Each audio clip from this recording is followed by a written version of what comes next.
प्रभु जी दंडवत प्रणाम। हरे कृष्णा। हरे कृष्णा प्रभु जी दंडवत प्रणाम।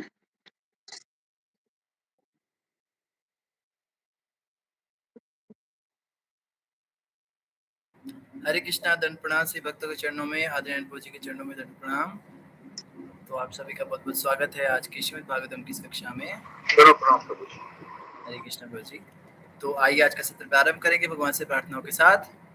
जय राधा माधव कुंज बिहारी गोपी जन वल्लभा गिरिवरधारी यशोदनंदन ब्रज जन रंजन यमुना तीरावनचारी। जय राधा माधव कुंज बिहारी, जय राधा माधव कुंज बिहारी। ओम नमो भगवते वासुदेवाय, ओम नमो भगवते वासुदेवाय, ओम नमो भगवते वासुदेवाय। नारायणं नमस्कृत्यं नरं चैव नरोत्तमं देवीं सरस्वतीं व्यासं ततो जयमुदीरये। नष्टप्रायेषु भद्रेषु नित्यं भागवत सेवया भगवती उत्तम श्लोके भक्तिर्भवति नैष्टिकी। कृष्णाय वासुदेवाय देवकी नंदनाय च नंदगोपकुमाराय गोविंदाय नमो नमः। जय श्री कृष्ण चैतन्य प्रभु नित्यानंद श्वेत वैदिक गदाधर शिवासादि गौर भक्तवृंद। गुरुवे गुरुचंद्राय राधिकाय तदालये कृष्णाय कृष्ण भक्ताय तद्भक्ताय नमो नमः। मूकं करोति वाचालं पंगुं लङ्घयते गिरिं यत्कृपातमहं वन्दे श्रीगुरुदारिणं श्रीपरमानन्दमाधवं श्रीचैतन्येश्वरं। हरे कृष्णा कृष्णा कृष्णा हरे हरे, हरे राम राम राम हरे हरे। हरे कृष्णा सभी भक्तों और माताओं के चरण कमलों में सादर प्रणाम। आप सभी का हार्दिक स्वागत है आज की श्रीमद् भागवतम की कक्षा में। स्वागतम सुस्वागतम। और हम चर्चा कर रहे श्रीमद् भागवतम स्कंद 1 अध्याय 15 श्लोक संख्या 51 पर 1.15.51। तो लास्ट श्लोक में हमने क्या पढ़ा था? हम पढ़ रहे थे कि द्रौपदी और सुभद्रा इनको भी भगवान की प्राप्ति हुई। इस अध्याय का समापन हो रहा है। युधिष्ठिर महाराज ने भगवान की प्राप्ति की, उनके पीछे विदुर जी ने प्राप्ति की, और अब जो है सुभद्रा और द्रौपदी माता इनका भी धाम गमन हो गया। उसके बाद अब हम 51 नंबर श्लोक पढ़ेंगे। तो सभी भक्तों से प्रार्थना, सभी अपने अपने माइक करेंगे अनम्यूट और हमारे पीछे श्लोक पढ़ने का प्रयास करेंगे।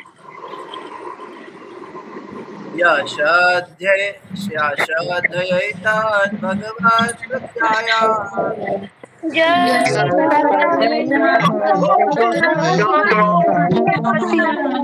पांडो सुतानामिति संप्रयाणम्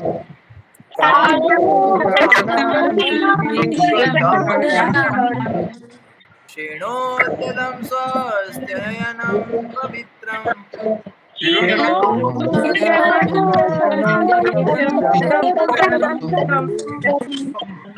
हरौ भक्तिमुपैति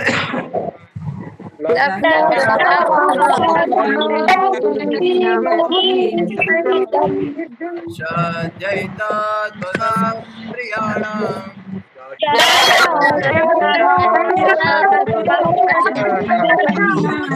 पांडो सुतानामिति संप्रयाणम्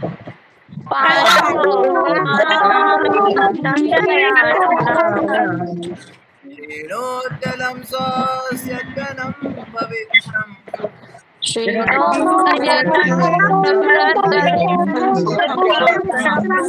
लब्ध्वा हरौ भक्तिमुपैति सिद्धिम्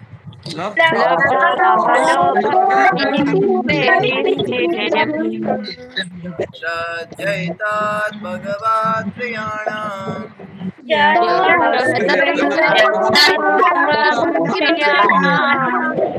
पाण्डोनामिति संप्रयाणम्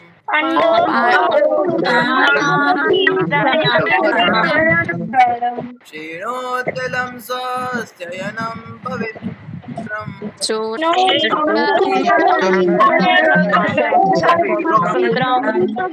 लब्ध्वा हरौ भक्तिमुपैति सिद्धिम्।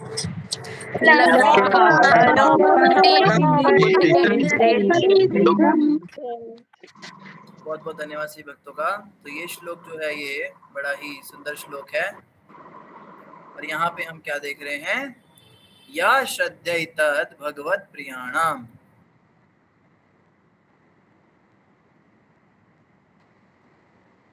या मतलब जो कोई श्रद्धा एतद भगवत प्रियाणाम, भगवान के अत्यंत प्रिय जनों का श्रद्धा पूर्वक ये वाला क्या, पांडव सुतानाम इति संप्रयाणम, पांडु के पुत्रों का इस प्रकार चरम लक्ष्य के लिए प्रस्थान, शृणोति सुनता है, अलम स्वयननम पवित्रम लब्ध्वा हरौ भक्ति उपैति सिद्धिम, उसको क्या मिलता है, उसको सौभाग्य मिलता है और पूरी तरह शुद्ध शुद्ध भक्ति प्राप्त करके भगवान की भक्ति को प्राप्त करता है, समझ सिद्धि को प्राप्त करता है। तो ये श्लोक जो है ये इस अध्याय का अंतिम श्लोक है और इस श्लोक में श्रुति फल बताए, श्रुति फल श्लोक होते हैं। इसमें बताया कि पिछला जो अध्याय आपने ध्यान से सुना है, इसको सुनने से क्या होता है वो इसमें बताया गया है, क्या क्या हमको मिलेगा। तो यहाँ पे कह रहे हैं पांडु पुत्रों द्वारा जीवन के परम लक्ष्य भगवत धाम के लिए प्रस्थान का यह विषय अत्यंत शुभ तथा परम पवित्र है, अतएव जो भी इस कथा को भक्ति भाव पूर्वक सुनता है वह जीवन की परम सिद्धि भगवत भक्ति को निश्चित रूप से प्राप्त करता है, निश्चय ही प्राप्त करता है। तो बहुत बहुत बधाई हो आप सभी को जिन भक्तों ने इस पूरे अध्याय को ध्यान पूर्वक सुना है और इसको समझा भी है, बड़े बारीकी से इस पे चर्चा सुनी है। तो आप सभी को क्या होगा, इस जीवन की परम सिद्धि भगवत भक्ति को निश्चित रूप से हम प्राप्त करेंगे, भगवान की भक्ति हमें मिलेगी। लब्ध्वा हरौ भक्तिम उपैति सिद्धिम, भगवान की भक्ति मिलेगी। हमें क्या चाहिए, हमें भगवान की भक्ति ही तो चाहिए। हम तो कहते हैं भगवान के दर्शन भी हो ना हो कोई बात नहीं, लेकिन भगवान की भक्ति हमको मिले। भगवान की भक्ति मिलेगी तो भगवान भी मिल जाएंगे। कृष्ण अपनी भक्ति से अलग थोड़ा ना है, तो भगवान श्री कृष्ण की प्रेम भक्ति हम सबको मिलेगी, ऐसा श्रुति फल यहाँ पे बताया गया। तात्पर्य पढ़ेंगे जगतगुरु श्रील प्रभुपाद जी के द्वारा। जगतगुरु श्रील प्रभुपाद की जय। श्रीमद् भागवत पूर्ण पुरुषोत्तम भगवान एवं पांडवों जैसे भगवत भक्तों की कथा है। भगवान और उनके भक्तों की कथा अपने आप में पूर्ण है, अतएव भक्ति भाव से इसे सुनना भगवान तथा उनके नित्य संगियों से सानिध्य प्राप्त करने जैसा है। मनुष्य श्रीमद् भागवत का श्रवण करके जीवन की सर्वोच्च सिद्धि अर्थात भगवत धाम प्रस्थान को प्राप्त कर सकता है, इसमें कोई संदेह नहीं है। प्रभुपाद कह रहे हैं कि श्रीमद् भागवत का जो श्रवण है यही सर्वोच्च सिद्धि को, भगवत धाम प्रस्थान को प्राप्त कर सकता है व्यक्ति, इसको सुन के। भागवत कथा सुनने का बहुत अधिक महत्व है। भागवत कथा का यहाँ पे श्रुति फल दिया जा रहा है एक प्रकार से कि श्रीमद् भागवतम क्या है, पूर्ण पुरुषोत्तम भगवान और पांडवों जैसे भगवत भक्तों की कथा है। कथा है ये स्वार्थ की, परमार्थ की, महाभारत, वो तो चलो महाभारत की बात है, लेकिन भागवत क्या है, इसमें तो हम भक्तों की कथा सुन रहे हैं और भगवान और उनके भक्तों की कथा अपने आप में पूर्ण है। अतएव भक्ति भाव से, देखो भागवत को भी सुनने का एक तरीका है, भक्ति भाव से सुनना पड़ेगा। भगवान तथा उनके नित्य संगियों के सानिध्य प्राप्त करने जैसा है। भक्ति भाव से इसे सुनना ऐसा ही जैसे भगवान का और उनके भक्तों का संग प्राप्त करना। किसी ने प्रश्न किया, हमारे आसपास कोई भक्त नहीं रहते, हम किसका संग करें, हम कहाँ जाएं, डिवोटी एसोसिएशन के लिए कहाँ जाएं? तो उत्तर मिला कि आप ग्रंथ पढ़िए। जब हम कोई ग्रंथ पढ़ते हैं तो उस ग्रंथकार का संग ही कर रहे होते हैं, मानो वो सामने बैठा हमें उपदेश ही दे रहा है, वो कथा सुना रहा है हमको। तो श्रीमद् भागवत पढ़ना कैसा है, साक्षात भगवान और उनके संगियों का, नित्य संगियों का सानिध्य प्राप्त करना। नित्य संगी कौन होते हैं? नित्य संगी वो होते हैं जो सदैव भगवान के अंग संग रहते हैं, चाहे भगवान इस जगह पे आए, चाहे अपने धाम में चले जाएं, हर जगह भगवान के साथ जाते हैं, उनको नित्य संगी कहते हैं। तो भगवान के नित्य संगियों का संग हमको मिल गया, इससे बढ़कर और क्या सिद्धि हमको चाहिए?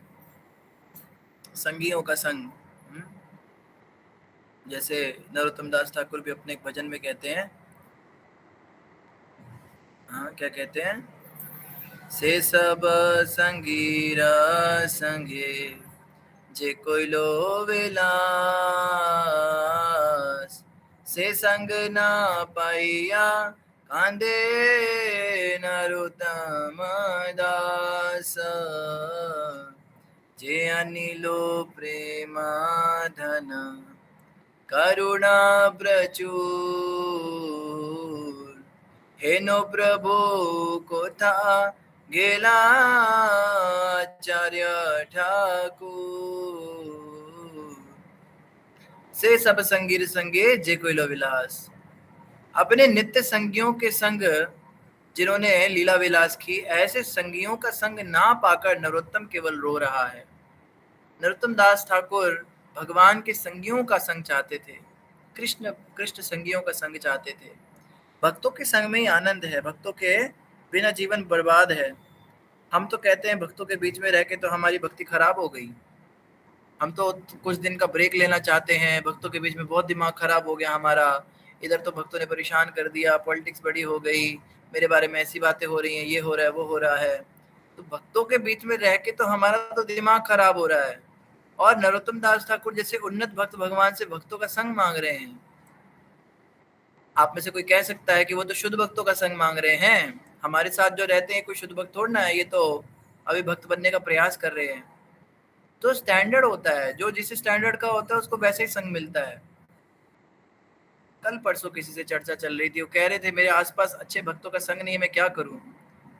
तो मैंने ये प्रश्न एक बार एक माता जी से पूछा था, मुझे याद है मैं उनके प्रवचन सुनता था, कि मैं मेरे आसपास जिस प्रकार के भक्तों का संग है मैं चाहता हूं थोड़ा वो अच्छा हो जाए, मैं थोड़ा और शुद्ध भक्तों के साथ रहूं, जो थोड़े अच्छे भक्त है, उन्नत भक्त है, मुझे भक्ति में आगे बढ़ाएं। जिन भक्तों के साथ मैं रहता हूं वो भक्त बेचारे भी मुझे ठीक नहीं लगते, मतलब उनके आचार व्यवहार अच्छे नहीं हैं। उन माता जी ने बड़ा सुंदर और सटीक उत्तर दिया, उन्होंने कहा कि आपको भगवान ने वैसे ही भक्तों के संग में रखा है जैसे आप स्वयं हैं। आपकी जैसी फ्रीक्वेंसी होती है वैसी फ्रीक्वेंसी के भक्त आपसे अट्रैक्ट होंगे। ज्यादा अच्छे भक्त शुद्ध भक्तों के साथ आप रह ही नहीं पाओगे, उनके साथ वो जिस तरह की बातें करेंगे वो आपको समझ ही नहीं आएंगे, आप बोर हो जाओगे उनके साथ में। तो आपको भी एंटरटेनमेंट वाले भक्ति चलते हैं, जो खुद भी थोड़ा मजाक मस्ती भी करते हैं, खाते पीते भी हैं, घूमते फिरते भी हैं और भक्ति भी कर रहे हैं।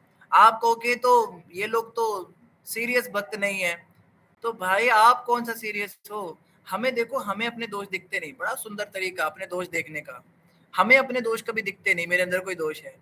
सबसे बेस्ट तरीका क्या है, मेरे आसपास के भक्तों में जो जो मुझे दोष दिख रहे हैं समझ जाओ ये मेरे ही अंदर है, क्योंकि मैं वैसे ही भक्तों के साथ हूं जैसा मैं स्वयं हूं। तो ये आसपास जो भक्त हैं इनके अंदर जैसे गुण दोष हैं वैसे ही मेरे अंदर भी हैं, बस ये है कि मुझे अपने दिखते नहीं, इनके दिखते हैं। भक्तों के दोष देखने में तो कोई मेहनत नहीं, वो तो ऐसे ही दिख जाते हैं। तो जब भी किसी भक्त का कोई दोष दिखे तो सबसे पहले यही सोचना चाहिए मैं भी ऐसा ही हूँ। कोई भक्त मान लो मंगल आरती नहीं आता, कभी कभी छुट्टी कर जाए, देखो कैसा है, अरे मैं भी वैसा ही हूँ। कोई कोई भक्त जो है बेकार के सवाल बेतुकी बातें करता है, अरे मैं भी ऐसा ही करता हूँ। इस बात को सदैव याद रखना चाहिए। जैसे जैसे हमारा भक्ति में सुधार होगा, जैसे जैसे हम भक्ति में आगे बढ़ेंगे, वैसे वैसे हमारा संग भी बदलता जाएगा। हम वैसे ही भक्तों को अट्रैक्ट करेंगे जो उस फ्रीक्वेंसी की भक्ति कर रहे होंगे, जो उस स्तर की भक्ति कर रहे होंगे। तो भक्तों का संग तो मांगना चाहिए भगवान से, शुद्ध भक्तों का संग अभी नहीं मांगना है। अभी हम शुद्ध भक्तों के बीच में रहेंगे भी तो अपराध ही कर देंगे उनके साथ। शुद्ध भक्त ऐसे होते हैं वो तो कभी बुरा ही नहीं मानेंगे। हम उनके साथ थोड़ा सा हार्श शब्द बोल देंगे, थोड़ा उनके साथ में ज्यादा घुल मिल जाएंगे, तो क्या होगा, वो तो कुछ बोलेंगे नहीं, वो कहेंगे नहीं नहीं कोई बात नहीं कोई बात नहीं, लेकिन हमको अपराध लग जाएगा। तो शुद्ध भक्तों के साथ रहने लायक अभी हम हैं भी नहीं वास्तव में देखा जाए तो। भक्तों के गुण दिखे तो, भक्तों के गुण दिखना तो माता बहुत बड़ी बात है। आप भक्तों के गुण देख रही हैं, इससे तो कुछ बढ़िया है ही नहीं। लेकिन अगर भक्तों में कोई दोष दिख जाए तो यही सोचना चाहिए कि दोष इनमें नहीं है, ये दोष मुझ में ही है। तो खैर आज ये जो आज का अध्याय था इसका समापन समारोह इसी प्रकार हुआ। तो 15वां अध्याय हमारा पूरा हो गया। 16वां अध्याय प्रारंभ करते हैं हम बिना समय गवाए। हरे कृष्ण प्रभु जी। हरे कृष्ण प्रभु जी। प्रभु जी मैं कुछ कह सकता हूँ? अवश्य प्रभु जी। आपकी आवाज नहीं आ रही।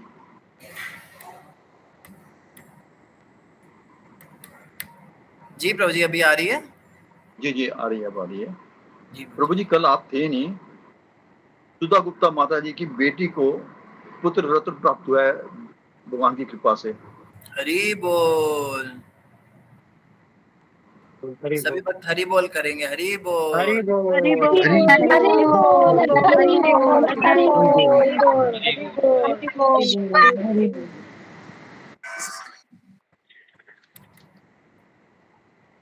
किसी को पुत्री रत्न प्राप्त नहीं होता क्या? यहाँ पे सबको पुत्री हो रहे हैं। जी 15 दिन पहले तो अंजलि माता जी थोड़ा दिन पहले हुआ था अंजलि माता जी को, अभी तो नहीं। अंजलि माता जी को हाँ, अंजलि है ना, अंजलि माता जी कम आते हैं वैसे। आज आए हैं वो? सुधा माता जी आप भी हो? सुधा माता जी ने तो ज्वाइन नहीं किया था सुबह। किया हुआ है माता जी, आज तो किया हुआ। अच्छा, बाद में किए होंगे। वो पोता खिला रही होंगी, धोता, अपना धोता खिला रही होंगी। हरे कृष्ण प्रभु जी, दंडवत प्रणाम। हरे अंजलि कृष्णा। माता जी है, अंजलि माता जी है। आपको बेटी हुई अंजलि माता जी? जी प्रभु जी, कब हुई है? हो गया 4 मंथ हो गया।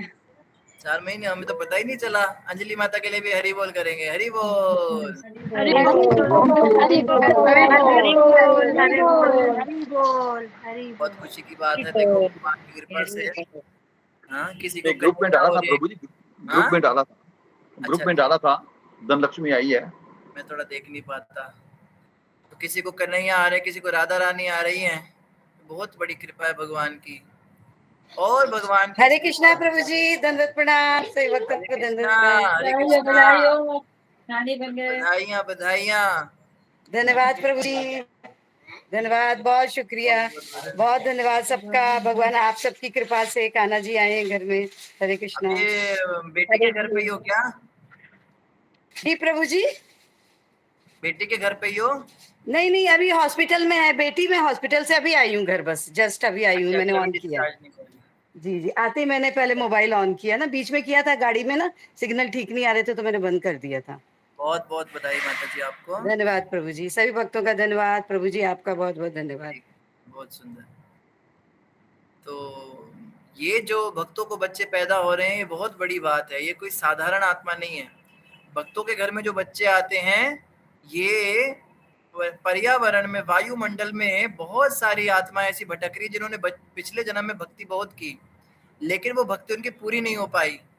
तो वो भक्ति पूरी ना होने की वजह से वो ढूंढते हैं ऐसे माँ का गर्भ जिसके अंदर वो जो ऐसी सशक्त माँ हो, जो भक्त माँ हो, जो उनको भक्ति के संस्कार दे।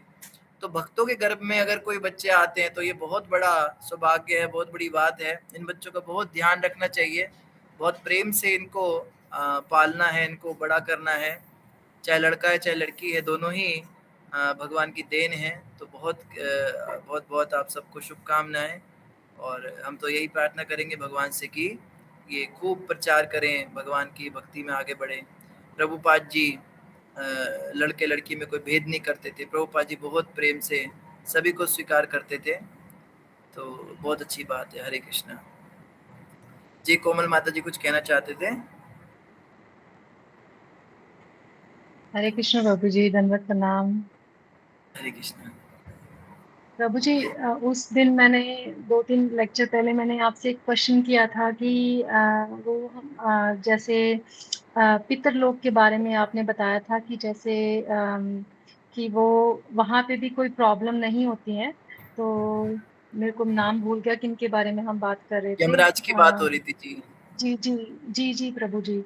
तो प्रभु जी जैसे, तो फिर ऐसा क्यों बोला जाता है कि हमें उनके लिए खाना देना है, पानी देना है, अगर वहाँ पे सब कुछ अच्छा ही है, तो फिर भी ये रूल्स एंड रेगुलेशंस क्यों हैं कि मतलब हमें बच्चे चाहिए आगे जो हमारा दान कर सकें, ये सब क्या है प्रभु जी? ये हाँ, कन्फ्यूजन मेरी उसकी दूर नहीं हुई प्रभु जी।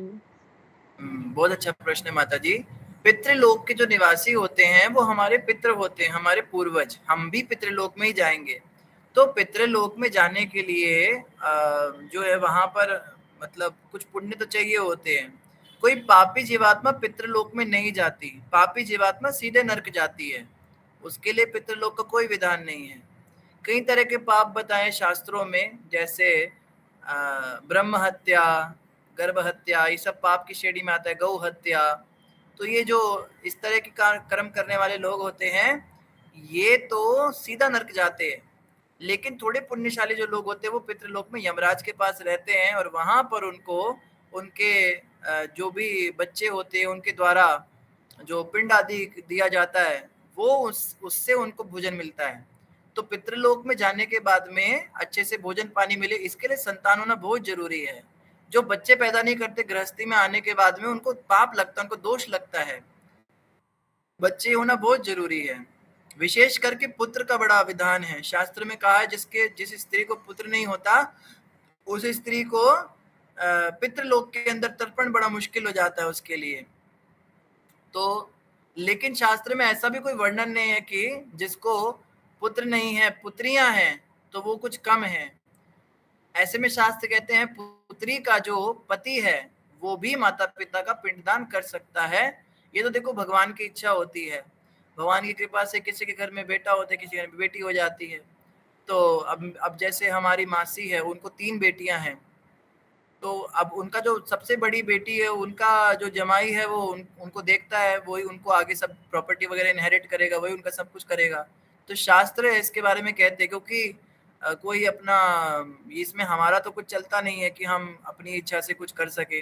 तो भगवान ने हमको जो दिया, लेकिन हाँ इस बात का ध्यान रखना चाहिए कि जो भी भगवान हमें दे रहे हैं उसको हम स्वीकार करें। ऐसा ना हो कि हम ये सोचे कि हमको लड़की क्यों नहीं है, हमको लड़का क्यों नहीं है। जो भगवान की कृपा हो जाए उसी से पिंडदान चलता है। तो पिंड क्रिया बड़ी आवश्यक है। भगवत गीता में अर्जुन ने इसके विषय में कहा नष्ट पिंडोदक क्रिया, पिंड क्रिया नष्ट हो जाएगी तो आर्य परंपरा समाप्त हो जाएगी। ये बहुत जरूरी चीज है। तो पितृलोक में जाकर जो है इस प्रकार से पिंड क्रिया के लिए संतान होना बहुत जरूरी है। ऐसा प्रभु जी जैसे हमारे घर में तो कोई भी नहीं है, ना लड़का ना लड़की, तो ये टफ हो जाए। हाँ ये बड़ा समस्या है। ये भी देखो भगवान की ही इच्छा है। अब हम क्या कह सकते हैं, भगवान की जब कृपा हो तो जैसे भगवान को ठीक लगे कोई बात नहीं। अभी शिखा माता के घर पर भी शिखा है, तो हम भी कोई ऐसा कोई वो नहीं है कि अपना ही आगे संतान हो। अपने अगर भाई का बहन का भी संतान हम रख लेते हैं वो भी आगे हमारा वंश बढ़ा सकते हैं, क्योंकि खून तो वही रहता है, नाम भी वही रहता है। तो ऐसे ऐसे कई जगहों पे इस तरह से भी इतिहास में वर्णन आता है कि अपने भाई बहन के जो बच्चे अगर हम गोद ले लेते हैं तो उससे भी हमारा वंश आगे चल जाता है, वो भी आगे पिंडदान कर सकते हैं। नहीं तो अगर वर्स्ट केस है तो हम कोई भी बच्चा ऐसे गोद में, क्योंकि किसी ना किसी को तो हम देकर जाएंगे आगे, तो जिसको भी हम देकर जाएंगे उसको हमारा ध्यान रखना आवश्यक हो जाएगा। विशेष रूप से गृहस्थ के लिए ये नियम है, ब्रह्मचारियों पर ये नियम लागू नहीं होते। ब्रह्मचारी जिन्होंने विवाह नहीं किया होता वो तो सीधा ही देवता बन जाते हैं, उनकी तो फिर पूरा गांव ही पूजा करता है। लेकिन जो विवाहित होते हैं उनको जो है इस प्रकार से किसी को देकर जाना चाहिए। प्रभु जी आपने ये भी बताया था ना कि मतलब हम खुद भी अपना पिंडदान कर सकते हैं, पता नहीं आपने शायद ऐसे कोई बताया था शायद। वो तो सन्यासी करते हैं। सन्यास जब लिया जाता है सन्यासी अपना पिंडदान खुद ही कर देता है। हाँ जीते जी पिंडदान कर देता है। लेकिन गृहस्थियों को ऐसा नहीं करना चाहिए। गृहस्थ जीवन में जो है उनको अपना पिंडदान मरने के बाद ही करवाना चाहिए। आप पिंडदान के लिए किसी को बोल के जरूर आ सकते हो कि कर देना, पैसे वैसे देकर आ सकते हो उसको, लेकिन वो क्रिया मरने के बाद ही हो, क्योंकि जीते जी पिंडदान होना जो है ये अच्छा नहीं माना जाता। उसके बाद कई तरह की प्रॉब्लम्स आती है लाइफ में। तो ये जो है ये गृहस्थियों के लिए नियम नहीं है। प्रभु जी गया में जीते जी पिंडदान होता है, अपना आप करा सकते हैं, और ये शास्त्रों के अनुसार है, शास्त्रों में इसका वर्णन है। अच्छा भाई जीते जी जिसका कोई नहीं है अपना पिंडदान पहले से ही मरने से पहले करा सकता है। ऐसा कौन से शास्त्र में लिखा है, उन्होंने क्या बताया? कई शास्त्र हैं प्रभु जी, मैंने इसमें देखा था गूगल गुरु में, शास्त्रों के नाम लिखे हुए बकायदा, उसमें 3-4 शास्त्र हैं जिसमें वर्णित है। अच्छा उसमें लिखा है कि जीते जी करा लो। प्रभु जी जब आपने गरुड़ पुराण पढ़ाया था ना, मुझे लगता 3 दिन रहना पड़ता है वहां पे गया जी में। 3 दिन रहने बाद 3 दिन का वो है। अच्छा अच्छा, मैं इस विषय में थोड़ा और अनुसंधान करके बताता हूँ, क्योंकि गया जी में होता है प्रभु जी। हाँ जी, पिंडदान जो है पिंड क्रिया तो मरने के बाद ही शास्त्रीय होती है। मरने के पहले अगर पिंड क्रिया हो गई तो उसके कुछ तो कॉन्सिक्वेंसेस आएंगे। मैं इस विषय पे अवश्य चर्चा करूंगा किसी सीनियर पद से। धन्यवाद जी, धन्यवाद प्रभु जी। धन्यवाद कोमल माता जी अगले साल की वेट कीजिएगा, you will be blessed. Hari बोल हरि बोल हरि बोल। कोमल माता जी के लिए है, हरे कृष्ण महामंत्र बोलते हैं प्रभु जी। हरे कृष्णा हरे हरे कृष्णा हरे कृष्णा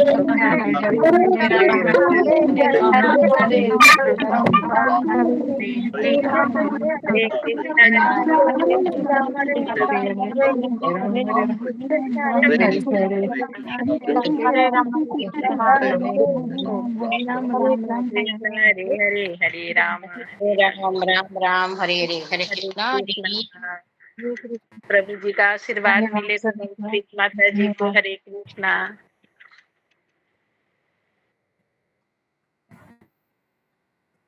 धन्यवाद। तो संतान होना बड़ा जरूरी। कई लोग तो इतने कहना चाहिए कि इतने ज्यादा दुर्भाग्यशाली होते हैं कि घर में संतान भी आए तो वो उसको गिरा देते, बच्चा गिरा देते हैं। आजकल तो ऐसी माएँ बहुत, ऐसी माँ को सर्पिणी कहा गया है।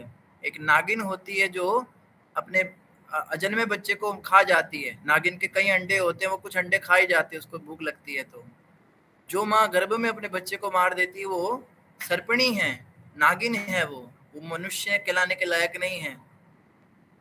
और जिस जीव की हत्या पेट में की गई है वो अपना बदला लेता है, वो छोड़ता नहीं है, क्योंकि उसका जो सूक्ष्म शरीर है वो तो बन गया था।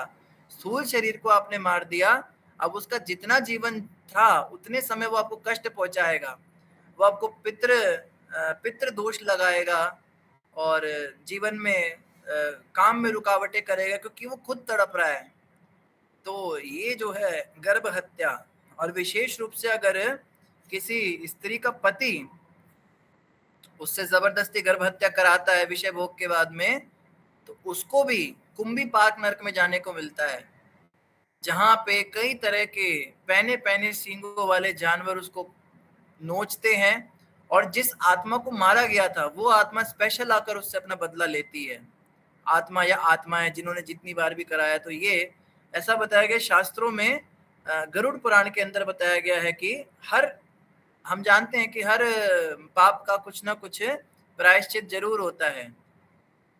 तो ब्रह्म हत्या, जिसने ब्राह्मण को मारा हो जान से, उसका भी प्रायश्चित बताया है, लेकिन गर्भ हत्या का तो कोई प्रायश्चित ही नहीं है।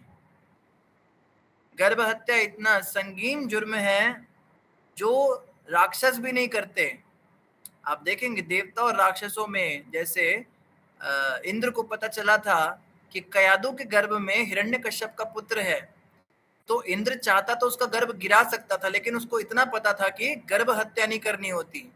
ये बच्चा पैदा होगा तो पैदा होने के बाद उसको पैदा होते ही मार देंगे, लेकिन गर्भ में मारना तो ये कार्य तो राक्षस और देवता ये लोग भी नहीं करते। तो जो ये कार्य करता है उसको निश्चित रूप से महाभयानक विनाश देखना पड़ता है। तो भगवान की कृपा से संतान किसी के घर में आती है, और जिसके घर में, हाँ बिल्कुल, अश्वत्थामा का भी वर्णन आता है। बिल्कुल सही कहा आपने।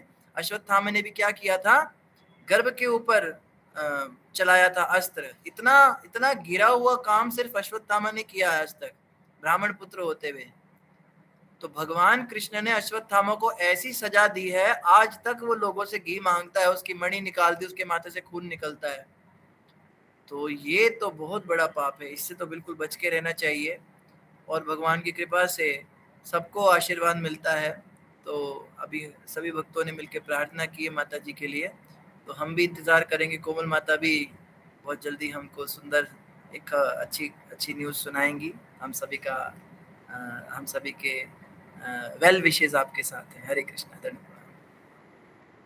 तो हम अब आगे बढ़ेंगे अपने चैप्टर नंबर 16 पे। आज 16वें अध्याय का शुभारंभ कर देते हैं। 16वें अध्याय का नाम है परीक्षित ने कलयुग का सत्कार किस तरह किया। कलयुग का सत्कार लिखा है, लेकिन सत्कार नहीं किया था परीक्षित ने, कलयुग को दंड दिया था। पर लिखा है चलो कलयुग जब आया तो उसका सत्कार कैसे हुआ। तो पिछले अध्याय में क्या हुआ, पांडव, उनकी पत्नियां, उनके संतानें वगैरह सब के सब धाम चले गए। तो लास्ट में बचे कौन, परीक्षित को राजा बना दिया था। तो अब कथा परीक्षित से चालू हो जाएगी। अब जो है सारा फोकस परीक्षित पे आएगा, क्योंकि भगवान कृष्ण भी जा चुके हैं। अभी द्वारका और हस्तिनापुर ये सब चल रहा था पीछे, अब सब जा चुके हैं, अब केवल परीक्षित बचे हैं। अब की जो आगे की कथा चलेगी वो परीक्षित महाराज के ऊपर लक्षित होकर चलेगी। तो आइए जानते हैं परीक्षित ने कलयुग का सत्कार किस तरह किया। श्लोक संख्या 1 पढ़ेंगे 1.16.1। सभी भक्त लोग अपना अपना माइक अनम्यूट करेंगे और हमारे साथ में ये श्लोक पढ़ने का प्रयास करेंगे। बहुत ही सुंदर श्लोक है। सूत उवाच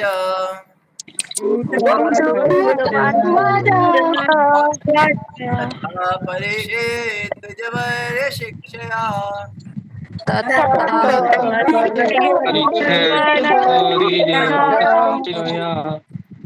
महे महाभागवता शठासः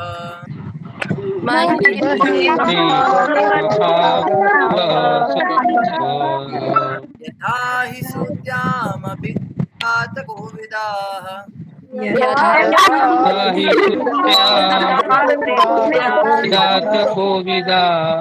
तमाशन्ते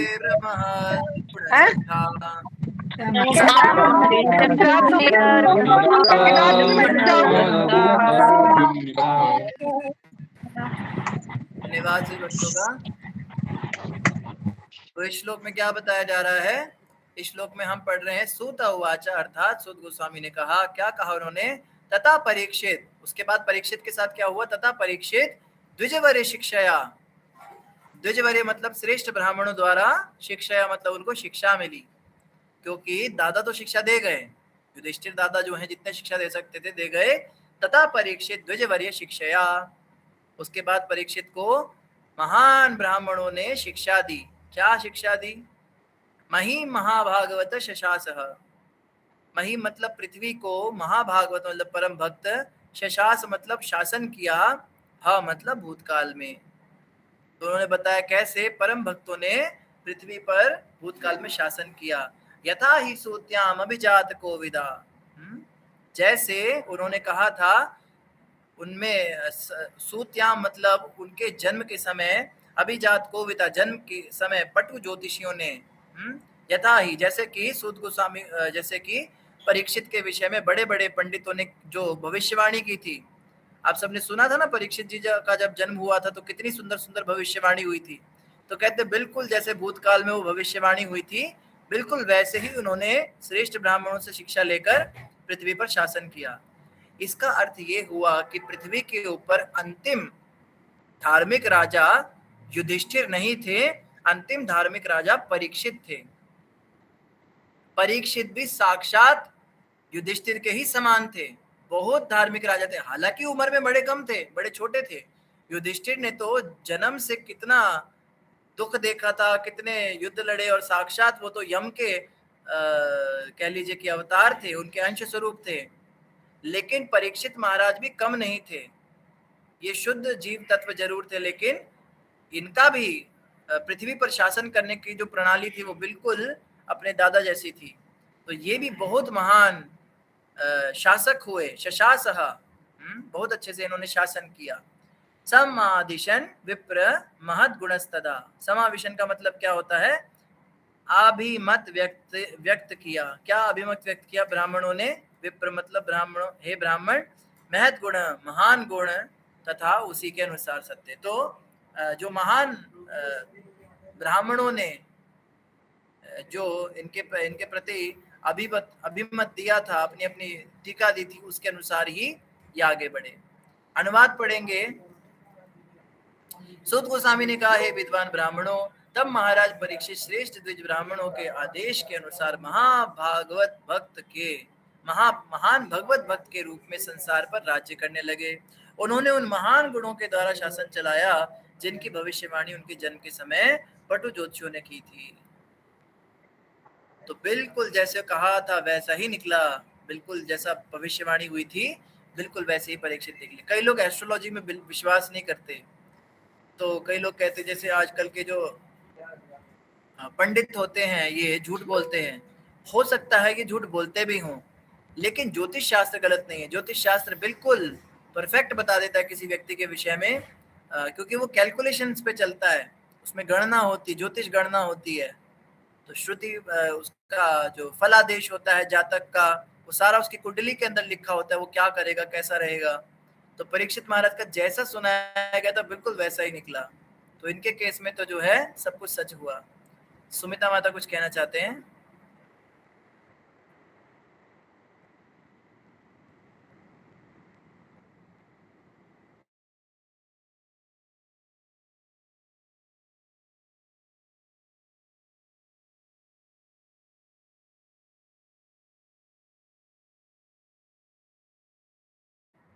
प्रश्न किया था ना परीक्षित महाराज ने कि मुझे भगवान कृष्ण के विषय में सुनाइए, तो वो प्रश्न जो है वो कृष्ण की लीलाएं तो बाद में शुरू होंगी, तो ये कृष्ण की लीला पहले कैसे शुरू होगी, अभी तो प्रश्न ही नहीं किया।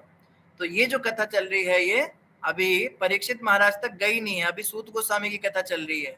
नैमिषारण्य में सूत गोस्वामी कथा सुना रहे, ब्राह्मणों को ऐसा हुआ, महाभारत हुआ, कृष्ण आए, उसके बाद परीक्षित महाराज अब आए, अब परीक्षित महाराज को श्राप लगेगा, अब परीक्षित महाराज भागवत सुनेंगे। पहला स्कंद बेसिकली भागवत है ही नहीं, पहला स्कंद तो सिर्फ सीन सेट कर रहा है, वो बिहाइंड द सीन दिखा रहा है कि भागवत सुनने की परिस्थितियां कैसे बनी।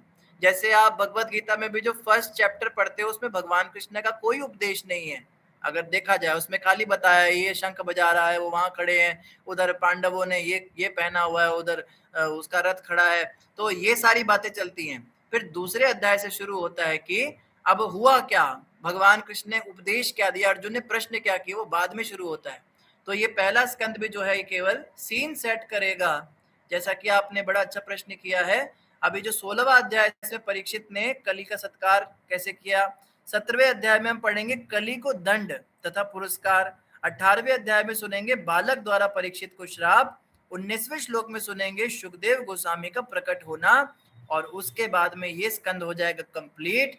फिर द्वितीय स्कंद का पहला अध्याय जो होगा वो होगा अनुभूति का सोपान, फिर शुरू होगा परीक्षित महाराज का उपदेश, क्षमा कीजिए ये सुखदेव गोस्वामी के उपदेश। तो सुखदेव गोस्वामी आएंगे और बैठ जाएंगे व्यास पीठ पे, पहले स्कंद में यहां तक ही कथा होगी। तो असली भागवत कथा द्वितीय स्कंद से प्रारंभ होगी कि कथा क्या है, क्या उपदेश है, कृष्ण की क्या लीलाएं हैं, क्या जैसे मुनियों ने जिज्ञासा की है। तो ये वाला जो आपने जैसे प्रश्न किया कि अभी तो महाराज परीक्षित को श्राप लगेगा उसके बाद कथा शुरू होगी, तो बिल्कुल सही बात है, कथा तो तभी शुरू होगी, अभी जो हम सुन रहे हैं वो केवल आप सोच लीजिए कि अभी सीन सेट हो रहा है ऐसा।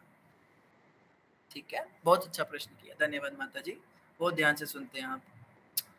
तात्पर्य में शिला प्रभुपाद जी बता रहे हैं, जगत गुरु शिला प्रभुपाद की जय। महाराज परीक्षित के जन्म के समय निपुण ज्योतिषी ब्राह्मणों ने उनके कुछ गुणों की भविष्यवाणी की थी। भगवान के महान भक्त होने के कारण महाराज परीक्षित में इन सारे गुणों का विकास हो सका। भगवान के महान भक्त इसलिए परीक्षित महाराज में वो सारे गुण, उनका विकास भी हुआ। असली योग्यता भगवत भक्त होना है और धीरे धीरे सभी ग्राह्य गुणों का विकास होता जाता है। महाराज परीक्षित महाभागवत या प्रथम श्रेणी के भक्त थे, जो न केवल भक्ति के विज्ञान में पटु थे अपितु अपने दिव्य उपदेशों से अन्यों को भी भक्त बनाने में समर्थ थे। तो परीक्षित महाराज क्या थे, महाभागवत थे, प्रथम श्रेणी के। प्रथम श्रेणी मतलब उत्तम अधिकारी थे। उत्तम अधिकारी कौन होता है, जो किसी को भी उपदेश देकर भक्त बना सकता है। अतएव महाराज परीक्षित प्रथम श्रेणी के भक्त थे और इस तरह वे बड़े बड़े मुनियों तथा विद्वान ब्राह्मणों से राय लिया करते थे, जो उन्हें शास्त्रों के आधार पर सलाह दे सके कि राज्य का शासन किस तरह चला जाए। तो आज लोग कहते हैं कि भक्तों का पॉलिटिक्स से कुछ लेना देना नहीं होना चाहिए, भक्तों को केवल अपनी भक्ति करनी चाहिए, अपनी माला जपनी चाहिए, पॉलिटिक्स और शासन और ये सब जो है ये कॉमन लोगों पर छोड़ दो। पर ये बात बिल्कुल गलत है। यहाँ पे हम देख रहे हैं कि राजा भी मुनियों से, जो शास्त्रों को जानता है, उन मुनियों से सलाह लेकर राज्य चलाता है। हर राजा का एक राजगुरु होता था, बिना गुरु के कोई भी राजा मान्य नहीं होता था। तो जो भी शासनकारी है उसको अवश्य ही आध्यात्मिक व्यक्तियों से, साधु संतों से निष्कर्ष लेने चाहिए, उनसे सीखना चाहिए। आध्यात्म और पॉलिटिक्स, राजनीति, ये कभी भी अलग नहीं थे। बहरहाल आगे बता रहे हैं, ऐसे महान राजा आजकल के निर्वाचित प्रशासकों के से अधिक जिम्मेदार होते थे, क्योंकि वे महापुरुषों द्वारा वैदिक साहित्य में संकलित अनुदेशों का पालन करके उनके प्रति कृतज्ञ रहते थे। तब ऐसे अव्यावहारिक मूर्खों की आवश्यकता नहीं थी, जो नित्य ही नए नए विधान बनाए और अपनी सुविधा को ध्यान में रखकर उसे बारंबार बदलते रहें। अभी तो पंचवर्षीय योजना देते हैं, पेट्रोल का रेट घटाएंगे, स्त्रियों को फ्री में बसों में घुमाएंगे, हम तो स्टूडेंट्स को ये देंगे, वेलफेयर देंगे, आर्मी वालों की पत्नियों को मुआवजे मिलेंगे। ये सारे जो विधान बना के और तोड़ने के काम है, प्रभुपाद जी कह रहे हैं ये मूर्खों के काम है। जो बुद्धिमान जीव होते थे वो साधु संतों से निष्कर्ष करके सलाह करके एक परफेक्ट विधान बनाते थे और वही चलता था, वही राजनीति चलती थी। उनको पढ़ना नहीं पड़ता था कि अभी नया एक्ट पास हुआ है, अभी पुराना एक्ट खत्म हो गया है, अब नया बिल पास हुआ है। ये सब रोज रोज के ड्रामे नहीं होते थे। इसको ध्यान में रखकर उसे बारंबार बदलते रहें। आजकल बदलते ही रहते हैं, अभी ये वाला एक्ट आज से बंद हो गया, अब ये लागू हो गया। ऐसे विधि विधान तो मनु, याज्ञवल्क्य, पराशर तथा अन्य मुक्त मुनियों द्वारा पहले ही स्थापित किए जा चुके थे और उनका प्रचलन सभी युगों तथा सभी स्थानों के लिए उपयुक्त था। अतएव सारे विधि विधान प्रामाणिक थे। प्रभुपाद जी कह रहे हैं, समझ सोचो कि पुराने जमाने की बातें थी आजकल। प्रभुपाद जी कह रहे सारे विधि विधान हर युग के लिए प्रामाणिक थे और किसी त्रुटि या दोष से रहित होते थे। महाराज परीक्षित जैसे राजाओं की अपनी सलाहकार समिति होती थी और इस समिति के सदस्य या तो ऋषि मुनि होते थे या प्रथम श्रेणी के ब्राह्मण होते थे। ये शराबी कबाबियों को नहीं बुलाते थे राज्यसभा में, विधानसभा में और लोकसभा में। स्त्री लंपटों को बुला लिया, ऐसा नहीं। सब बड़े बड़े ब्रह्मचारी, बड़े बड़े विद्वान, बड़े बड़े यज्ञ तपस्वी, ये ऋषि मुनि आते थे वहां पर उनकी विधानसभा में। वे कोई वेतन नहीं लेते थे, सबसे बड़ी बात। उनको कोई सैलरी नहीं मिलती थी कि हम कोई ऐसा कुछ ना बोल दे कि हमारी सैलरी काट देगा तो इसको खुश करने के लिए बोलो, ऐसा नहीं। वे कोई वेतन नहीं लेते थे, ना उन्हें ऐसे वेतन की आवश्यकता ही रहती थी। राजा बिना किसी व्यय के श्रेष्ठ सलाह प्राप्त करता था। वे स्वयं समदर्शी होते थे, सबों के प्रति समदर्शी, चाहे मनुष्य हो या पशु। वे राजा को ऐसी सलाह नहीं देते थे कि मनुष्य को तो सुरक्षा प्रदान की जाए और बेचारे पशुओं का वध किया जाए। ऐसा नहीं बोलते थे कि चलो आप जो है, ये हो रहा है, यूनियन प्रोटेस्ट हो रहा है, अब जो है स्टूडेंट प्रोटेस्ट हो रहा है, इनको ये दे दो वो दे दो, और कुत्ते बिल्ली प्रोटेस्ट नहीं कर पाते। बस अगर मान लीजिए मुर्गियों का समाज और बकरियों का समाज भी अनशन पे बैठ जाए, प्रोटेस्ट करे, हमें क्यों मारा जाता है, हम बेजुबान हैं, तो उनकी सरकार सुनेगी। तो ऋषि मुनि क्या कहते थे, वो प्रोटेस्ट देखकर नहीं सोचते थे, वो समदर्शी होते थे, सबके प्रति उनके दया भावना थी। कौन कष्ट में उन्हें पता चल जाता था। वे राजा को ऐसी सलाह नहीं देते थे कि मनुष्य को तो सुरक्षा प्रदान की जाए और बेचारे पशुओं का वध किया जाए। समिति के ऐसे सदस्य ना तो मूर्ख होते थे, ना दिवा स्वप्न देखने वाले मूर्खों के प्रतिनिधि होते थे। वे सभी स्वरूप सिद्ध होते थे और वे भली भांति जानते थे कि किस तरह राज्य के सारे जीव इस जीवन में तथा अगले जीवन में सुखी रह सकते हैं। वे खाओ पियो और मौज करो जैसी भोगवादी विचारधारा के समर्थक नहीं थे। वे वास्तविक अर्थ में विचारक होते थे और यह भली भांति जानते थे कि मनुष्य जीवन का उद्देश्य क्या है। सबसे बड़ी बात है कि उनको पता होता था कि मनुष्य जीवन का उद्देश्य क्या है, उसके आधार पर नियम बनाए जाते थे। आप सोचिए, आप एक ऐसे देश में रह रहे हैं जहां पर सारे नियम इस हिसाब से बने हैं कि उन सब नियमों का पालन करके आपको भगवत प्राप्ति हो जाए। आपको अलग से भक्ति करने की जरूरत ही नहीं है। उस देश के सिटीजनशिप के अंदर सारे नियम ही इस तरह के बने हैं।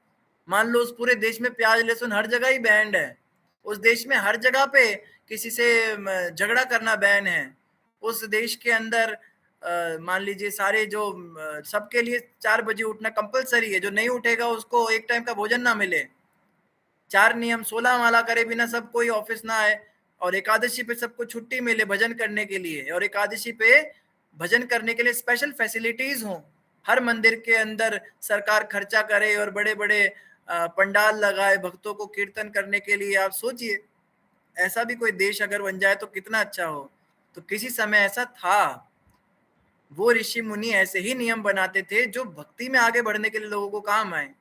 और प्रभुपाद जी ने भी ये सपना देखा था। प्रभुपाद जी भी कहा करते थे कि मॉरिशियस वो पहला देश बन सकता है जो पहला हरे कृष्णा कंट्री बनेगा। ये प्रभुपाद जी ने भविष्यवाणी की थी।